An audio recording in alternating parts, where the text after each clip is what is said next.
आकाश। अगर आज हम बात करेंगे जी एएफएनएस के जो 15 अगस्त को एकेडमिक के जितने भी रिपीटेड एमसीक्यूज आए हैं वो यहाँ पर मैं आपको सॉल्व करके दिखाऊंगा।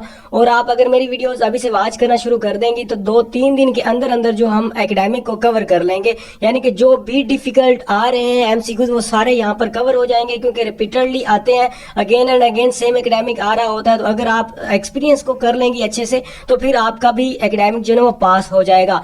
और बाकी मेरा ये व्हाट्सएप का नंबर शो है, आप जब भी कभी ये वीडियो देख रही है तो एफएनएस की प्रिपरेशन के लिए आप मेरे नंबर पर कांटेक्ट कर सकती हैं। मैं ऑनलाइन क्लासेस के जरिए आपको A to Z जो है ना वो प्रिपरेशन करवा दूंगा। सबसे पहले जो हमारे पास आया है what is the 1 torr is equal to, तो इसका जो आंसर बनता है 1 मिलीमीटर मरकरी, जो इसका फर्स्ट वन का आंसर है। What is the unit of the mutual induction, mutual induction का जो ना हमारे पास वो यूनिट कौन सा है, तो इसका जो आंसर है वो भी 1 है हेनरी, जो एज से हम उसको डिनोट किया जाता है, तो this is the unit of the mutual induction. उसके बाद हमारे पास थर्ड वन है कि व्हाट इज द ज़ीमैन इफेक्ट। अब ये वाला जो है ना वो काफी दफा रिपीट हुआ है, तो आप इसको जो है ना चेक कर लें। इसमें जो याद करने का एक ट्रिक है वो ये है कि इसके अंदर एम आ रहा है, आप देख रहे हैं, तो मैग्नेटिक फील्ड वाला जो ना इसका आंसर होगा splitting of the spectral lines due to the magnetic field. तो एम से आपने थोड़ा सा याद रख लेना कि मैग्नेटिक फील्ड जो है ना वो होता है। इसके साथ साथ जो इसके साथ एक और रिपीट हो रहा है अगेन एंड अगेन, उसका जो हमारे पास आ जाता है वो है what is the stock effect. अब स्टॉक इफेक्ट के अंदर आप थोड़ा सा ना इसको याद करने का यूं कह लें कि जैसे कि शाक होता है, या मैं आपको और बता देता हूँ जी, स्पार्क का आप स्पार्क क्यों होता है, जब भी जो दो वायर्स होती हैं इलेक्ट्रिकल वो आपस में जुड़ती हैं तो स्पार्क होता है। तो इसलिए आप इसको जो है ना वो इलेक्ट्रिक फील्ड का इसका आंसर बनता है splitting of the spectral lines due to the electric field. अब जो हमारे पास पहले वाला था ज़ीमैन इफेक्ट, उसमें हमने मैग्नेटिक एम से डिनोट किया, और यहाँ पर ये स्पार्क है यानी कि इलेक्ट्रिक फील्ड की वजह से होता है ना दो वायर्स जब होती हैं। तो इसको आप इस तरह जो है ना वो याद कर सकते हैं अगर कॉन्सेप्ट नहीं भी क्लियर है तो, क्योंकि हमारे पास टाइम नहीं है इसलिए। What is the farad equal to, तो एक फेराड जो है किस चीज के इक्वल होता है, 1 कूलम ओवर द वोल्ट, ठीक है। तो ये वाला जो है ना रिपीट आ रहा है। उसके बाद हमारे पास आ जाता है what does angular velocity represent, तो इसका जो आंसर बनता है वो हमारे पास बनता है कि सर्कुलर मोशन के अंदर जो होती है speed of an object in the circular motion, किसी भी सर्कुलर मोशन के अंदर किसी ऑब्जेक्ट की जो स्पीड होती है, जो मूवमेंट होती है, उसको हम एंगुलर वेलोसिटी से डिनोट करते हैं।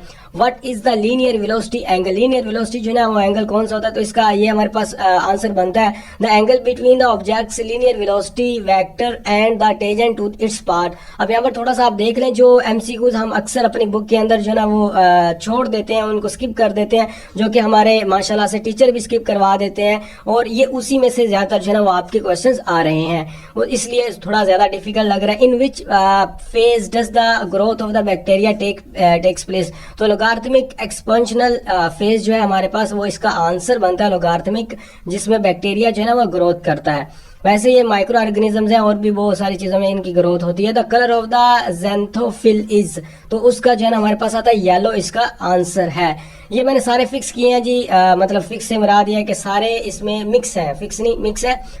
बायोलॉजी, फिजिक्स, केमिस्ट्री वगैरह इंग्लिश के। Ova are release from the ovaries is the answer, first one. उसके बाद हमारे पास आ जाता है जी साइनोबैक्टीरिया आर, साइनोबैक्टीरिया जो वो कौन से होती हैं, the bacteria that can photosynthesis, तो यहाँ पर इसका जो आंसर फर्स्ट वन आता है। इसके बाद a synonym of the crude is, अब यहाँ पर जो क्रूड का वो सिनोनिम कौन सा होता है, तो वो रफ होता है। वैसे मैं आपको एक और बता दूं कि रफ के अलावा जो है ना इसका रिफाइन और अनरिफाइन के अंदर भी हम करते हैं कि सिनोनिम क्रूड का हो तो अनरिफाइन भी अक्सर आ जाता होता है, ठीक है। और अगर हम इसका क्रूड का एंटोनियम करें तो फिर वो रिफाइंड आ जाता है, ठीक है। ये आपने थोड़ा सा ज़हन में रखना है। ये उल्टा है जी, एंटोनियम और वो सिनोनियम है जो कि रिफाइंड है या रफ है, ठीक है। और उसके अलावा हमारे पास एंटोनियम इसका रिफाइन है और रफ और अनरिफाइंड जो है ना वो इसका सिनोनियम है। उसके बाद हमारे पास आ जाता है 13th वन, उसके बाद सॉरी 13th वन आ जाता है सिनोनिम फॉर डाउट। अब डाउट का जो है हमारे पास वो क्या सिनोनिम आता है, तो डाउट को आप जो चेक कर सकते हैं कि हमारे पास अनसर्टेनिटी जो है ना बनता है। इसके अलावा सस्पिशियस का भी वहां पर वर्ड दे देते हैं, तो आपने इसका ये भी याद रखना डाउट का। उसके बाद वैसे इसका जो हमारे पास एंटोनियम आ जाता है वो क्लैरिटी आती है, ठीक है। ये एंटोनियम है, इसका बाकी सिनोनियम है, चेंज हो सकता है, इसलिए मैं आपको यहाँ पर बता रहा हूँ। सिनोनिम फॉर परसीव्ड, परसीव्ड का मतलब होता है जी नोटिस करना, इसका गैस भी आ सकता है वहां पर। जो सिनोनियम है दोनों ही सेम है जी, दोनों ही आप जो है ना वो इसका लगा सकते हैं। उसके बाद हमारे पास synonym for the entirely, entirely का मतलब होता है होल, यानी कि मुकम्मल तौर पर। ए इसका आंसर है, यहाँ पर आप कंप्लीटली भी इसका जो है ना वो आंसर लिख सकते हैं, होल भी है और कंप्लीटली भी है। उसके अलावा हमारे पास वाइल्ड आ जाता है। मैं इसकी थोड़ी इंक वाइल्ड का जो ना हमारे पास क्या आंसर आ जाता है, अनटेम्ड। वाइल्ड का मतलब होता है जंगली, और सिनोनिम होता है अनटेम्ड। अनटेम्ड भी हो सकता है अनडोमेस्टिकेटेड। यहाँ पर डोमेस्टिकेटेड इसका एंटोनियम है, ये एंटोनियम दिया हुआ है, ठीक है। एंटोनियम इसका टेम भी होता है, मैं इसका लिख देता हूँ जी, टेम भी इसका एंटोनियम होता है। और इसके अलावा इसका जो हमारे पास सिनोनियम है तो अनटेम आ गया, और एक अनडोमेस्टिकेटेड भी होता है। ये दोनों आपने थोड़ा सा ध्यान में रखना। वैसे ज्यादातर वाइल्ड का जो है ना वो एंटोनियम पूछा जाता था, जो कि टेम होता था। इस दफा जो है ना सिनोनियम पूछा गया, जो कि डोमेस्टिकेटेड, जो कि सॉरी अनटेम्ड है। और डोमेस्टिक आपको वैसे ही पता चल जाएगा, वाइल्ड का मतलब होता है जंगली, और डोमेस्टिकेटेड का मतलब होता है घरेलू। तो घरेलू जो है वो इसका फिर क्या हो गया, एंटोनियम। और टेम भी इसी का ही घरेलू के मीनिंग के अंदर आता है। Which compound represents a primary alcohol. Ethanol जो है ना हमारे पास, एथेनॉल कोई पढ़ते हैं तो एथेनॉल मैं पढ़ता हूँ इसको, तो ये हमारे पास आंसर आ जाता है। Which of the following is a strong acid. तो स्ट्रॉन्ग एसिड कौन सा है जी, हाइड्रोक्लोरिक एसिड, जिसको HCl आप कहते हो।